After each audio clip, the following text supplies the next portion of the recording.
ಈ ಅನಗಲ್ ಕುಮಾರೇಶ್ವರ ಸ್ವಾಮೀಜಿಗಳು ಇದನ್ನ ಸ್ಥಾಪನೆ ಮಾಡ್ತಾರಲ್ಲ, ಈ ಶಿವಯೋಗ ಮಂದಿರದ ಬಗ್ಗೆ ನಮಗ ಇತಿಹಾಸ ಬೇಕಾಗಿತ್ರಿ, ಅದ್ರ ಬಗ್ಗೆ ಹೇಳ್ರಿ.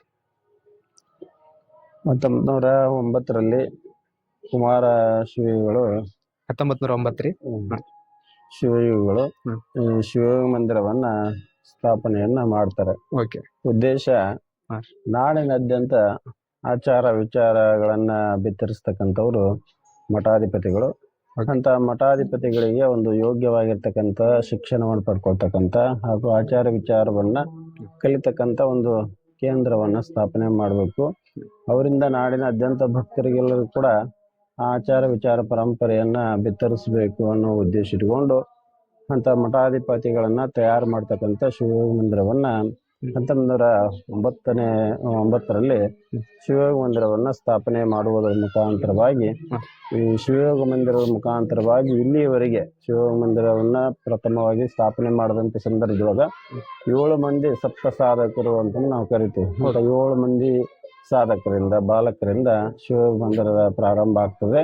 ತದನಂತರ ನಾಡಿನಾದ್ಯಂತ ಅಂದ್ರೆ ಕರ್ನಾಟಕ, ಮಹಾರಾಷ್ಟ್ರ, ಆಂಧ್ರ, ತೆಲಂಗಾಣ ಹಾಗೂ ತಮಿಳುನಾಡು ಹೀಗೆ ಬೇರೆ ಬೇರೆ ರಾಜ್ಯದಿಂದಲೂ ಕೂಡ ಅಲ್ಲಿರ್ತಕ್ಕಂಥ ಮಠಾಧಿಪತಿಗಳನ್ನ ಇಲ್ಲಿ ಇಟ್ಟು, ಅಂದ್ರೆ ಬಾಲಕರಿದ್ದಾಗ ಇಟ್ಟು ಅವ್ರಿಗೆ ಶಿಕ್ಷಣವನ್ನ ಕೊಡಿಸ್ತಕ್ಕಂಥ ಒಂದು ವಿಚಾರವಾಗಿರ್ಬೋದು. ಇಲ್ಲಾಂದ್ರೆ ಇಲ್ಲಿ ಕಲಿತಿರ್ತಕ್ಕಂಥ ಒಟುಗಳನ್ನೇ ಸಾಧಕರನ್ನೇ ಕರ್ಕೊಂಡು ಹೋಗಿ ಅಲ್ಲಿ ಮಠಾಧಿಪತಿಗಳನ್ನ ಮಾಡ್ತಕ್ಕಂಥ ಒಂದು ಕಾರ್ಯವನ್ನ ಇಲ್ಲಿವರೆಗೂ ಕೂಡ ನಡೀತಾ ಬಂದಿರತಕ್ಕಂಥದ್ದು. ಇಲ್ಲಿವರೆಗೆ ಸ್ಥಾಪನೆ ಆದಮೇಲೆ ಇಲ್ಲಿವರೆಗೆ ಸುಮಾರು ಸಾವಿರಾರು ಮಂದಿ ಮಠಾಧಿಪತಿಗಳಾಗಿ ತಯಾರಾಗಿ ಹೋಗಿರ್ತಕ್ಕಂಥದ್ದು. ಅಂತ ಒಂದು ವಿಶೇಷವಾಗಿರ್ತಕ್ಕಂಥ ಒಂದು ಮಠಾಧಿಪತಿಗಳನ್ನೇ ತಯಾರು ಮಾಡ್ತಕ್ಕಂಥ ಕಾರ್ಯವನ್ನ ಕುಮಾರ ಶಿವಗಳು 1909ರಲ್ಲಿ ಪ್ರಾರಂಭ ಮಾಡ್ತಾರೆ. ಹಾಗೆ ಶಿವಯೋಗ ಮಂದಿರದ ಜೊತೆಗೆ ಕುಮಾರ ಶಿವಗಳು ಇಲ್ಲಿ ಗೋಗಳ ಒಂದು ಸಂರಕ್ಷಣೆ ಆಗುವಂತ ಒಂದು ವಿಶೇಷವಾಗಿರ್ತಕ್ಕಂಥ ಒಂದು ವ್ಯವಸ್ಥೆಯನ್ನ ಮಾಡ್ತಾರೆ. ಗೋಶಾಲೆಯನ್ನ ಪ್ರಾರಂಭ ಮಾಡಿ ಆ ಗೋಶಾಲೆಯ ಮುಖಾಂತರವಾಗಿ ರೈತರಿಗೆ ಕೃಷಿಯ ಬಗ್ಗೆ ಕೂಡ ಒಂದಿಷ್ಟು ಮಾಹಿತಿಯನ್ನು ರಾತ್ರಿ ದಿವಸ ಏನು ಜಾತ್ರೆ ನಡೀತಿದಲ್ಲ ಆ ಜಾತ್ರೆಯ ಸಂದರ್ಭದೊಳಗ ನಾಡಿನ ಚಿಂತಕರನ್ನ ಕರೆಸಿ ಅವರಿಂದ ಧರ್ಮ ಬೋಧನೆ, ಕೀರ್ತನೆ ಹಾಗೂ ಸಂಗೀತದ ಒಂದು ವಿಶೇಷವಾಗಿರ್ತಕ್ಕಂಥ ಕಾರ್ಯಕ್ರಮವನ್ನ ಆಯೋಜನೆಯನ್ನ ಕುಮಾರ ಶಿವಗಳು ಮಾಡ್ಕೊಂಡು ಬಂದಿರತಕ್ಕಂಥದ್ದು. ಹೀಗೆ ಗೋಶಾಲೆ ಜೊತೆಗೆ ಅಲ್ಲೇ ವಿಭೂತಿಯನ್ನ ತಯಾರು ಮಾಡ್ತಕ್ಕಂಥದ್ದು. ಗೋಶಾಲೆ ಒಳಗ ಎಷ್ಟು ಗೋಗಳು ಎಷ್ಟು? ಈಗ ಸದ್ಯದ ಮಟ್ಟಿಗೆ 500ಕ್ಕೂ ಹೆಚ್ಚು ಗೋವುಗಳನ್ನ 500ಕ್ಕೂ ಹೆಚ್ಚು ಗೋವುಗಳಿದ್ದಾವೆ. ಆ ಗೋವುಗಳಿಂದ ಬಂದಿರತಕ್ಕಂಥ ಅರ್ಕವನ್ನ ಗೋಮೂತ್ರದಿಂದ ಅರ್ಕವನ್ನ ತಯಾರು ಮಾಡಿ ಅದನ್ನ ಕೆಲವೊಂದಿಷ್ಟು ರೋಗಗಳಿಗೆ ಔಷಧಿಯನ್ನಾಗಿ ಮಾಡ್ತಕ್ಕಂಥ ಒಂದು ಕಾರ್ಯವನ್ನು ಔಷಧಿ ಒಳಗೆ ಸಿಂಪಡಣೆ ಮಾಡ್ತಾರೆ. ಔಷಧಿ ಇಲ್ಲ, ಔಷಧಿಯನ್ನೇ ತಯಾರು ಮಾಡಿ ಆ ಗೋಮೂತ್ರ ಅಂದ್ರೆ ಒಂದು ಔಷಧಿ ಗೋಮೂತ್ರದಿಂದ ಬಂದಿರತಕ್ಕಂಥದ್ದು ಅದನ್ನ ತೆಗೆದುಕೊಳ್ತಕ್ಕಂಥ ಒಂದು ಔಷಧಿ ಯಾವ ರೀತಿ ತೆಗೆದುಕೊಳ್ಬೇಕು ಮತ್ತೆ ಏನೇನು ಅದ್ರೊಳಗ ಆಯುರ್ವೇದಿಕ ಔಷಧಿಗಳನ್ನ ಮಿಕ್ಸ್ ಮಾಡಿ ತೆಗೆದುಕೊಳ್ಬೇಕು, ಇವನ್ನೆಲ್ಲ ಮಾಹಿತಿಯನ್ನು ಕೊಡೋದ್ರ ಜೊತೆಗೆ ಅರ್ಕವನ್ನ ತಯಾರು ಮಾಡ್ತಕ್ಕಂಥ ಒಂದು ಕಾರ್ಯವನ್ನ ಈಗಲೂ ಕೂಡ ನಡೆದಿರ್ತಕ್ಕಂಥದ್ದು. ಅದ್ರ ಜೊತೆಗೆ ಶಿವಯೋಗ ಮಂದಿರದ ವಿಭೂತಿ ಅಂದ್ರೆ ಬಹಳ ಶ್ರೇಷ್ಠ. ಬಹಳ ಮಂದಿ ಇಲ್ಲಿ ಬಂದಂತ ಸಂದರ್ಭದಾಗ ನಾವು ಪ್ರಸಾದ ಸಿಗ್ಲಿಲ್ಲ ಅಂದ್ರೂ ಪರವಾಗಿಲ್ಲ, ಆದ್ರೆ ವಿಭೂತಿ ಸಿಗ್ಬೇಕು ಅನ್ನೋ ಉದ್ದೇಶ ಇಟ್ಕೊಂಡು ಆ ಭಸ್ಮವನ್ನ ತೆಗೆದುಕೊಂಡು ಹೋಗ್ತಕ್ಕಂಥ ಒಂದು ವ್ಯವಸ್ಥೆ ಇದೆ. ಪ್ರಸಾದ ಜೊತೆಗೆ ಅಂದ್ರೆ ದಾಸೋಹ ಕೂಡ ನಡೀತಾ ಇರ್ತದೆ. ಅದರ ಜೊತೆಗೆ ಭಸ್ಮವನ್ನು ಕೂಡ ತೆಗೆದುಕೊಂಡು ಹೋಗ್ತಕ್ಕಂಥ ಒಂದು ವ್ಯವಸ್ಥೆಯನ್ನ ಭಕ್ತರು ಮಾಡ್ತಾರೆ. ಒಂದು ಸಲ ಶಿವ ಮಂದಿರ ಭಸ್ಮವನ್ನು ಹಚ್ಕೊಂಡ್ಬಿಟ್ರೆ ನಮ್ಮ ಜನ್ಮ ಸಾರ್ಥಕ ಆಕತಿ ಅನ್ನೋರಷ್ಟು ಮಟ್ಟಿಗೆ ಶಿವ ಮಂದಿರದ ಭಸ್ಮದ ಬಗ್ಗೆ ಬೇಡಿಕೆ ಇರತಕ್ಕಂಥದ್ದನ್ನು ನಾವು ನಾಡಿನಾದ್ಯಂತ ನೋಡ್ತೀವಿ. ಆ ಭಸ್ಮದೊಳಗೆ 2 ತರ ನಾವು ಮಾಡ್ತಾರೆ ಇಲ್ಲಿ ತಯಾರು ಮಾಡ್ತಕ್ಕಂಥವ್ರು. ಒಂದು ಕ್ರಿಯಾಗಟ್ಟೆ, ಒಂದು ಸಾದಾಗಟ್ಟೆ ಅಂತ ತಿಳ್ಕೊಂಡು. ಕ್ರಿಯಾಗಟ್ಟೆ, ಸಾದಾಗಟ್ಟೆ ಹೌದು ಮಾಡ್ತಕ್ಕಂಥ ಪದ್ಧತಿ ಕೂಡ ಬಹಳ ವಿಭಿನ್ನವಾಗಿ ಇರ್ತದೆ. ಒಂದು ಭಸ್ಮ ತಯಾರಾಗಬೇಕಾಯ್ತು ಅಂತಂದ್ರೆ 1 ತಿಂಗಳು ಬೇಕು. ಒಂದು ಭಸ್ಮ ತಯಾರಾಗಬೇಕಂತಂದ್ರೆ ಅದ್ರ ಜೊತೆಗೆ ಒಂದು ಸಲ ತಯಾರು ಮಾಡಿದ್ರೆ ಸುಮಾರು 1000 ಭಸ್ಮಗಳನ್ನ ಮಾಡ್ತಾರೆ. ಅಂತ 1000 ಭಸ್ಮಗಳು ತಯಾರಾಗಬೇಕಾಯ್ತು ಅಂತಂದ್ರೆ 1 ತಿಂಗಳದ ಒಂದು ವ್ಯವಸ್ಥೆ ಇರ್ತದೆ. ಆ ಸೆಗಣಿಯನ್ನು ಹಿಡಿದು ಅದನ್ನ ಆರಿಸಿ ಅದನ್ನ ಕೂಳ್ ಮಾಡಿ ಅದನ್ನ ಸುಟ್ಟು ಬೂದಿ ಮಾಡಿ 4-5 ಸಲ ಅದನ್ನ ಸೋಸಿ ಹೀಗೆ ಮತ್ತ ಅದನ್ನ ಕಲಿಸಿ ಮತ್ ಬಡದು ಮತ್ತ ಅದನ್ನ ಸುಟ್ಟು ಹ್ಮ್. ಮತ್ತ ಅದನ್ನ ನಾರ ಹಾಕಿ ಹ್ಮ್. ಮತ್ತದು ಆರಿದ ಮೇಲೆ ಒಟ್ಟಾರೆ ಹಚ್ಕೊಳ್ಬೇಕು ಅದು ತಯಾರಾಗಬೇಕಾಗಿತ್ತು ಅಂತಂದ್ರೆ ಒಂದು ತಿಂಗಳದ ಒಂದು ವ್ಯವಸ್ಥೆ ಇರ್ತದೆ ಅಂತ ಕಾರ್ಯವನ್ನ ಪ್ರತಿ ಈಗ ದಿವಸವೂ ನೋಡಿ ಕೂಡ ಬಂದಿವ್ರಿ ನಾವು. ಹಾ ಅಂದ್ರೆ ಅದು ಸ್ವಲ್ಪ ಕೆರೆ ಕಲರ್ ಬರ್ತಾರ, ಸಗಣಿ ಕಲರ್. ಹೌದೌದು ಅದು ವೈಟ್ ಹೆಂಗಾಗತ್ತ ಲಾಸ್ಟಿಗೆ ಏನ್ ಮಾಡ್ತಾರ ವೈಟ್ ಆಗಕ್ಕ ಅವ್ರು? ಅದು ಬಿಳೆ ಕಲರ್ ಪದ್ಧತಿ ಬರಾಕ. 3-4 ತರ ಅದನ್ನ ಸೋಸ್ತಾರೆ. ಹಾ ರೀ. ಸೋಸಿ ಬಂದಿರ್ತಕ್ಕಂಥದ್ದನ್ನ ಮತ್ತದನ್ನ ಒಣಗಿಸ್ತಾರೆ. ಒಣಗಿಸಿ ಮತ್ತದನ್ನ ನೀರ್ ಹಾಕಿ ಕಲಿಸಿ ಮತ್ತದನ್ನ ಯಾವ ಆಕಾರ ಬೇಕು ಆ ಆಕಾರವಾಗಿ ಬಡಿದು ಹ್ಮ್. ಅದನ್ನ ಮತ್ತದನ್ನ ಸುಡ್ತಾರೆ. ಹ್ಮ್. ಮತ್ ಸುಟ್ಟ ಮೇಲೆ ಅದನ್ನ ಮತ್ತೆ ಆರಿಸ್ತಾರೆ. ಆರಿಸಿದ ಮೇಲೆ ಅದು ಹಚ್ಕೊಳ್ಳಿಕ್ಕೆ ಯೋಗ್ಯ ಬಿಳೆ ಕಲರ್ ಆಗ್ತದೆ. ಬರುತ್ತ ಆಮೇಲೆ ಹೌದು ಸುಟ್ಟಿದ ಮೇಲೆ, ಹೌದು ಸೋಸಿದ ಮೇಲೆ. ಹೌದೌದು. ಹ್ಮ್. ಆಯ್ತು. ಇದು ರಥದ ಎತ್ತರ ಎಷ್ಟೈತಿ? ಇದು 75 ಅಡಿ ಎತ್ತರ. ಒಂದು ವಿಶೇಷ ಏಷ್ಯಾ ಖಂಡದೊಳಗ ಬಹಳ ದೊಡ್ಡದಾಗಿರ್ತಕ್ಕಂಥ ಏಷ್ಯಾ ಖಂಡದೊಳಗ ಎಷ್ಟೈತಿ ಇದು? ಇದು ನಮಗೆಲ್ಲ ತಿಳಿದ ಮಟ್ಟಿಗೆ ಇದು ಮೊದಲನೇದು ಅಂದ್ರೆ ಅಖಂಡವಾಗಿರ್ತಕ್ಕಂಥ ಒಂದು ಕಟ್ಟಿಗೆಯಿಂದಲೇ ಕೂಡಿರ್ತಕ್ಕಂಥ ಒಂದು ಅಖಂಡವಾಗಿರ್ತಕ್ಕಂಥ ತೇರು ಅದು ಅಂತಂದ್ರೆ ಏಷ್ಯಾ ಖಂಡದೊಳಗ ಮೊದಲನೇದು ಅನ್ನೋದನ್ನ ಹೇಳ್ತಾರೆ. ಬಹುಶಃ ಇಂಥ ಈ ಮಾಟದೊಳಗ ಈ ಗಡ್ಡಿ ತೇರ ಟೈಪ್ನೊಳಗ ಕಾಣ್ತಕ್ಕಂಥದ್ದು ಬಹಳ ಅಪರೂಪ. ಇಷ್ಟ ಎತ್ತರದ್ದು ಅದು ಏಷ್ಯಾ ಖಂಡದೊಳಗ ಮೊದಲನೇ ತೇರು ಅಂತಂದು ಹೇಳ್ತಾರೆ. ಹೌದ್ರಿ. ಅಂದ್ರ ಅದ ನಂಜನಗೂಡು ಒಳಗ ಒಂದು ರಥ ಐತ್ರಿ. ಅದು ಬಿಟ್ರ ಒಂದು ಚಿತ್ರದುರ್ಗ ಜಿಲ್ಲೆ ಒಳಗ ಒಂದ ಯಾವ್ದ ನಾಯಕನಹಳ್ಳಿ ಅಂತ ಒಂದ್ ಐತಿ. ಅತಿ ಹತ್ರದ ಲಾಸ್ಟ್ ಟೈಮ್ ಅದ ಇದು ಆತಲ್ರಿ.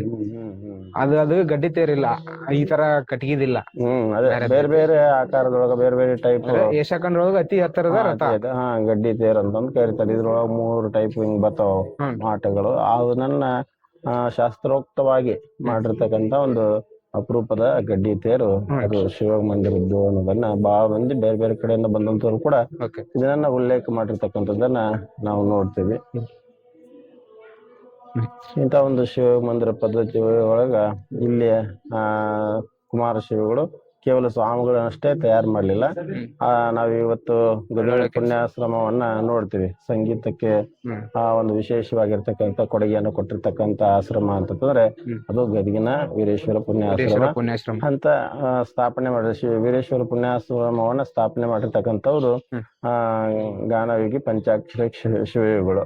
ಅಂತ ಗಾನಯೋಗಿ ಪಂಚಾಕ್ಷರ ಶಿವಯೋಗಿಗಳನ್ನು ಕೂಡ ಬಾಲಕರಿದ್ದಂತ ಸಂದರ್ಭದೊಳಗ ಅವರನ್ನ ಕರೆದುಕೊಂಡು ಬಂದು ಇಲ್ಲೇ ಶಿವಯೋಗ ಮಂದಿರದಲ್ಲೇ ಇಟ್ಕೊಂಡು ಅವರಿಗೂ ಕೂಡ ಸಂಗೀತವನ್ನ ಕೊಡೋದ್ರ ಜೊತೆಗೆ ಗದಗಿನ ಗಾನಯೋಗಿ ಪಂಡಿತ್ ಪುಟ್ಟರಾಜ್ ಕವಿ ಗವಾಯಿಗಳನ್ನು ಕೂಡ ಅವರಿಗೂ ಕೂಡ ಸಂಗೀತದ ವಿದ್ಯೆಯನ್ನ ಪಂಚಾಕ್ಷರ ಗವಾಯಿಗಳ ಮುಖಾಂತರವಾಗಿ ಕೊಡಿಸುವಂತ ಒಂದು ಕಾರ್ಯವನ್ನ ಅಂದ್ರೆ ಆ ಇಬ್ಬರನ್ನು ಕೂಡ ತಯಾರು ಮಾಡಿರ್ತಕ್ಕಂಥವ್ರು ಕುಮಾರಶಿವಗಳು. ಸುತ್ತ ಅವರೇ ಹೇಳ್ತಕ್ಕಂಥ ಪುಟ್ಟಜ್ಜವರಾಗಿರ್ಬೋದು, ಪಂಚಾಕ್ಷರ ಗವಾಯಿಗಳಾಗಿರು ನಮ್ಮ ಗುರುಗಳು ಕುಮಾರಶಿವಗಳು ಅಂತ ತಿಳ್ಕೊಂಡು ಅವ್ರು ಹೇಳ್ತಕ್ಕಂಥದ್ದು. ವೀರೇಶ್ವರ ಪುಣ್ಯಾಶ್ರಮಕ್ಕೆ ಎಲ್ಲ ರೀತಿಯಿಂದಲೂ ಕೂಡ ಆಶೀರ್ವಾದವನ್ನ ಮಾಡಿರ್ತಕ್ಕಂಥವ್ರು ಕುಮಾರ ಮಹಾಸ್ವಾಮಿಗಳು. ಹೀಗಾಗಿ ನಾಡಿನಾದ್ಯಂತ ನಾವು ಇವತ್ತೇನಾದ್ರೂ ಸಂಗೀತವನ್ನ ಕೇಳ್ತಾ ಇದೀವಿ ಅಂತಂದ್ರೆ ಗವಾಯಿಗಳನ್ನ ಮುಖಾಂತರವಾಗಿ ವಚನ ಶಾಸ್ತ್ರಗಳಾಗಿರ್ಬೋದು, ಸಂಗೀತ ಶಾಸ್ತ್ರಗಳನ್ನ ಏನಾದ್ರೂ ಕೇಳ್ತಾ ಇದೀವಿ ಅಂತಂದ್ರೆ ಅದಕ್ಕೂ ಕೂಡ ಕುಮಾರಶಿವಗಳ ಕೊಡುಗೆ ಬಹಳ ಅಪಾರವಾಗಿರ್ತಕ್ಕಂಥದ್ದು.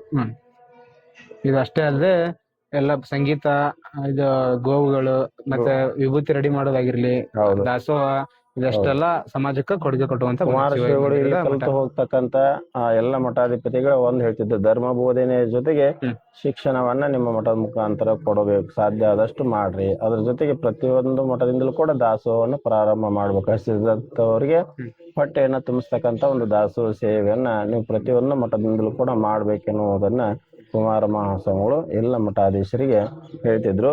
ಸಾಮಾಜಿಕ ಸೇವೆಯನ್ನ ಮಾಡ್ತಕ್ಕಂಥವ್ರು ಮಠಾಧಿಪತಿಗಳು ಆಗ್ಬೇಕನ್ನೋದನ್ನ ಹೇಳ್ತಿದ್ರು. ಅದರ ಜೊತೆಗೆ ವಚನಶಾಸ್ತ್ರವನ್ನು ಕೂಡ ಕುಮಾರಸ್ವಾಮಿಗಳು ತಾವಿದ್ದಂತ ಸಂದರ್ಭದೊಳಗ ತಾಡೋಲೆಗಳ ಮುಖಾಂತರವಾಗಿ ಅವನ ಸಂಗ್ರಹ ಮಾಡಿ ಅವನ ಗ್ರಂಥ ರೂಪಕ್ಕೆ ತರಲಿಕ್ಕೆ ಏನು ಪ್ರಭು ಹಳಕಟ್ಟಿಯವರು ವಚನಶಾಸ್ತ್ರಧಾಮ ಅಂತಂದ್ರೆ ನಾವೇನ್ ಕರಿತೀವಲ್ಲ, ಅವ್ರಿಗೆ ಹೆಚ್ಚಿನ ಪ್ರಮಾಣದೊಳಗ ಸಹಕಾರವನ್ನ ನೀಡಿರ್ತಕ್ಕಂಥವ್ರು ಆಗಿನ ದಿನಮಾನದೊಳಗ ಅದು ಕುಮಾರ ಮಹಾಸ್ವಾಮಿಗಳು ಅನ್ನೋದನ್ನ ಸುತ ಪ್ರಭು ಹಳಕಟ್ಟಿಯವರೇ ತಮ್ಮ ವಚನಶಾಸ್ತ್ರ ಸಾರದ ಒಂದು ಪತ್ರಿಕೆ ಒಳಗ ಹೇಳ್ತಕ್ಕಂತ ಒಂದು ವಿಚಾರವನ್ನ ನಾವು ನೋಡ್ತೀವಿ. ಎಷ್ಟರ ಮಟ್ಟಿಗೆ ಅಂತಂದ್ರೆ ತಾಡೋಲೆಗಳನ್ನ ನಾಡಿನಾದ್ಯಂತ ಸಂಚರಿಸಿ ಕುಮಾರಶಿವಗಳು ಚಕ್ಕಡಿಗಟ್ಲೆ ಒಂದು ತಾಡೋಲೆಗಳನ್ನ ಆ ಪೌಬು ಹಳಕಟ್ಟಿ ಅವರಿಗೆ ಕಳಿಸಿಕೊಡ್ತಿದ್ರು ಅನ್ನೋದನ್ನ. ಏನ್ ಕಳಿಸ್ಕೊಡ್ತಿದ್ರಿ ತಾಡೋಲೆಗಳು ತಾಡೋಲೆ ಅಂದ್ರೆ ಶರಣರು ಬರೆದಿರ್ತಕ್ಕಂಥ ಸ್ವಾಮೀಜಿಗಳು ಪಗುವಳ ಕಟ್ಟಿದ್ದು ಇಬ್ಬರದು ಒಂದ ಕಾಲಘಟ್ಟ ಒಂದೇ ಕಾಲಘಟ್ಟ. ಹೌದ್ರಿ.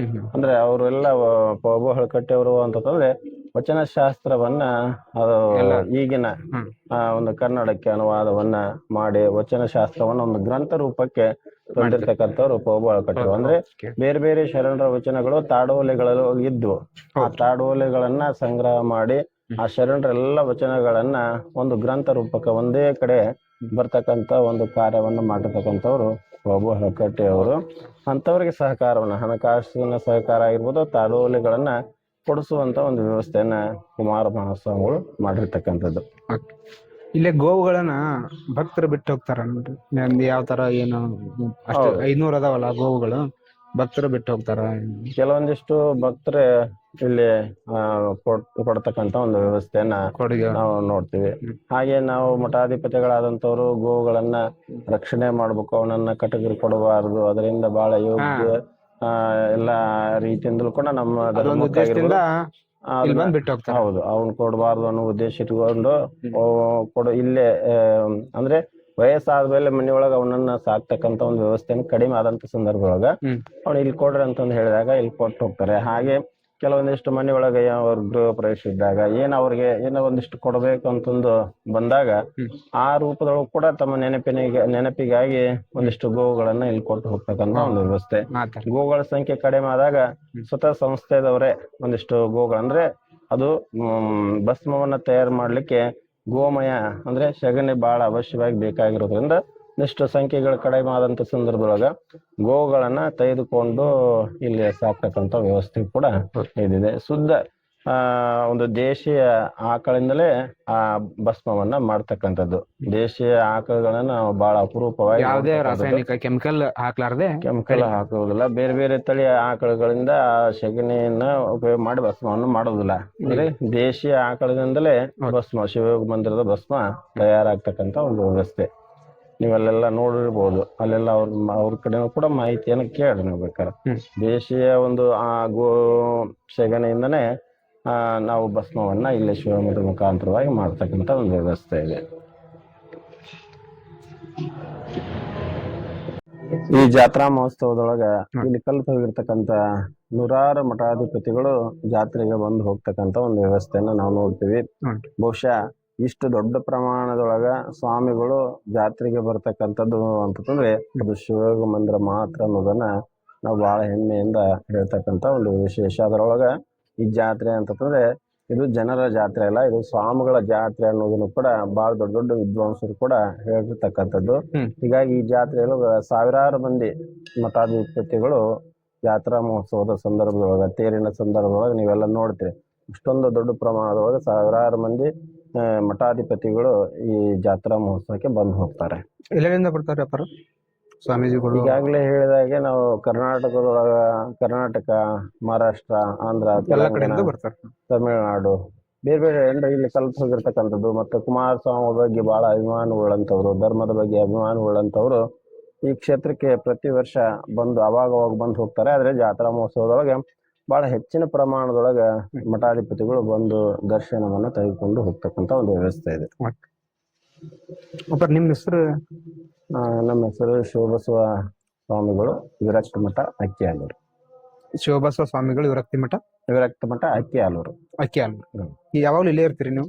ಇಲ್ಲ, ನಾವು ಜಾತ್ರೆಗೆ ಬಂದಿದ್ವಿ, ಹೀಗಾಗಿ ಇಲ್ಲಿ ಅಧ್ಯಕ್ಷರು, ಇದರ ಅಧ್ಯಕ್ಷರು ಮನ್ಮಹಾರಾಜ ನಿರಂಜನ ಜಗದ್ಗುರು ಡಾಕ್ಟರ್ ಗುರುಸಿದ್ಧ ರಾಜಯೋಗೇಂದ್ರ ಮಹಾಸ್ವಾಮಿಗಳು, ಸಂಸ್ಥಾನ ಮಠ ಮೂರ್ಸಾರ ಮಠ ಹುಬ್ಬಳ್ಳಿ ಹಾಗೂ ವಿರಕ್ತ ಮಠ ಹಾನಗಲ್ಲು.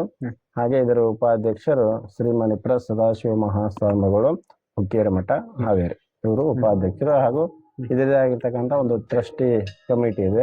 ಅದ್ರ ಮುಖಾಂತರವಾಗಿ ಎಲ್ಲರೂ ಕೂಡ ಕಾರ್ಯವನ್ನು, ಈ ಸಂಸ್ಥೆಯ ಕಾರ್ಯಗಳನ್ನ ಒಂದಿಷ್ಟು ಮಠಾಧಿಪತಿಗಳು ಕೂಡ ಟ್ರಸ್ಟಿಗಳಿದ್ದಾರೆ, ಒಂದಿಷ್ಟು ಭಕ್ತರು ಕೂಡ ಟ್ರಸ್ಟಿಗಳಿದ್ದಾರೆ. ಅವರೆಲ್ಲರೂ ಕೂಡಿ ಈ ಸಂಸ್ಥೆಯ ವ್ಯವಸ್ಥೆಯನ್ನ, ಅಂದ್ರೆ ಅಧ್ಯಕ್ಷರ ಎಲ್ಲ ಇದನ್ನ ವಿಭೂತಿದಾಗ್ಲಿ, ರಥದ ಗೋವಿಂದ ಇನ್ನೆಲ್ಲ ಮೇಂಟೆನೆನ್ಸ್ ಎಲ್ಲ ಅಧ್ಯಕ್ಷರು, ಎಲ್ಲ ಅಧ್ಯಕ್ಷರು, ಯಾವಾಗ್ಲೂ ಕಾಯಂ ಇರೋದು. ಇದ್ದೇ ಇರ್ತಾರೆ.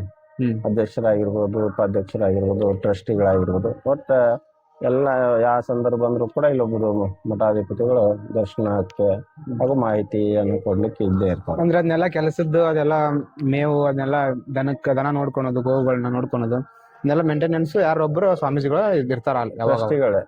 ಟ್ರಸ್ಟಿಗಳೇ ಅದನ್ನ ಮಾಡ್ತಾರೆ. ಕೆಲವೊಂದಿಷ್ಟು ಸೇವಾ ರೂಪದೊಳಗೂ ಕೂಡ ಭಕ್ತರು ಬಂದು ಮಾಡ್ತಕ್ಕಂತ ಒಂದು ವ್ಯವಸ್ಥೆಯನ್ನ ನಾವು ನೋಡ್ತೀವಿ.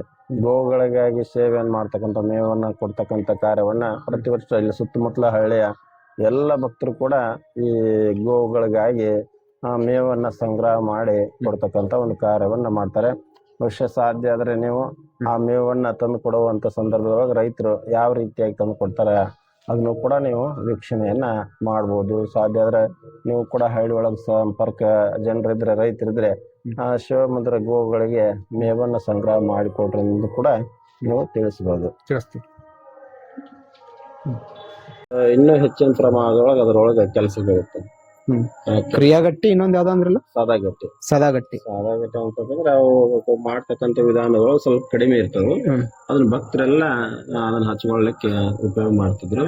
ಕ್ರಿಯಾಗಟ್ಟಿ ಅಂತಂದ್ರೆ ಸ್ವಾಮಿಗಳ ಹಚ್ಕೊಳ್ಬೇಕು, ಅಂದ್ರೆ ಪೂಜಾದೊಳಗ ಅವನ್ನ ಹಚ್ಕೊಳ್ಬೇಕು, ಎಲ್ಲ ಪದ್ಧತಿ ಇರ್ತವೆ. ಅವನ್ನೆಲ್ಲ ಅದನ್ನ ಶುದ್ಧ ಮಾಡ್ಕೊಂಡು ಆಮೇಲೆ ಅದನ್ನ ಹಚ್ಕೊಳ್ತಕ್ಕಂಥ ಒಂದು ಕ್ರಿಯಾಗಟ್ಟಿ ಅಂದ್ರೆ ಸ್ವಾಮೀಜಿಗಳು ಹಚ್ಕೊಂಡಿದ್ರು. ಸಾದಾಗಟ್ಟಿ ಅಂದ್ರೆ ನಮ್ಮಂತ ಭಕ್ತರ ಹಚ್ಕೊಳ್ಲಿಕ್ಕೆ ಅದು ಮಾಡ್ತೀವಿ. ಕ್ರಿಯಾಗಟ್ಟಿಗಳನ್ನ ಅದಕ್ಕೆ ಟೈಮ್ ಬಾಳ್ ಬೇಕು. ಈ ಸಾದಾಗಟ್ಟಿ ಮಾಡ್ಲಿಕ್ಕೆ ಒಂದು ತಿಂಗಳು ಬೇಕಾಕೈತಲ್ಲ, ಇದನ್ನ ಮಾಡ್ಬೇಕು ಅಂತಂದ್ರೆ 45 ದಿವಸಗಳ ಮೇಲ್ ಬೇಕು.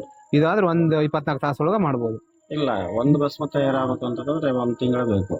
1 ತಿಂಗಳು. ಸಾದಾಗಟ್ಟಿನೂ 1 ತಿಂಗಳು ಬೇಕು. ಇದು ಕ್ರಿಯಾಗಟ್ಟಿ 45 ದಿನ ಬೇಕು. ಅದ್ರ ಪ್ರೊಸೆಸ್ ಬೇರೆ ತರನ ಮಾಡ್ತಾರೆ. ಮತ್ತೆ ಅದೇ ಕ್ರಿಯಾಗಟ್ಟಿಗಳನ್ನ ನಾಡಿನಾದ್ಯಂತ ಸ್ವಾಮಿಗಳೆಲ್ಲ ಇಲ್ಲಿಂದನ ಉಪಯೋಗ, ಶಿವಯೋಗ ಮಂದಿರದಿಂದನ ಉಪಯೋಗ ಮಾಡ್ತಕ್ಕಂಥದ್ದು. ಅದೇ ರೀತಿ ಸಿದ್ಧಗಂಗಾ ಮಠದ ಸಿದ್ಧಗಂಗಾ ಮಠದ ಶಿವಕುಮಾರ ಮಹಾಸ್ವಾಮಿ ಕೂಡ ಅವ್ರ ಪೂಜೆ ಒಳಗೆ ಏನು ಭಸ್ಮವನ್ನ ಧರಿಸ್ತಾ ಇದ್ರಲ್ಲ, ಅದನ್ನ ಇಲ್ಲಿಂದಲೇ ತೆಗೆದುಕೊಂಡು ಹೋಗ್ತಕ್ಕಂತ ಒಂದು ವ್ಯವಸ್ಥೆಯನ್ನ ಅವ್ರು ಇಟ್ಕೊಂಡಿದ್ರು.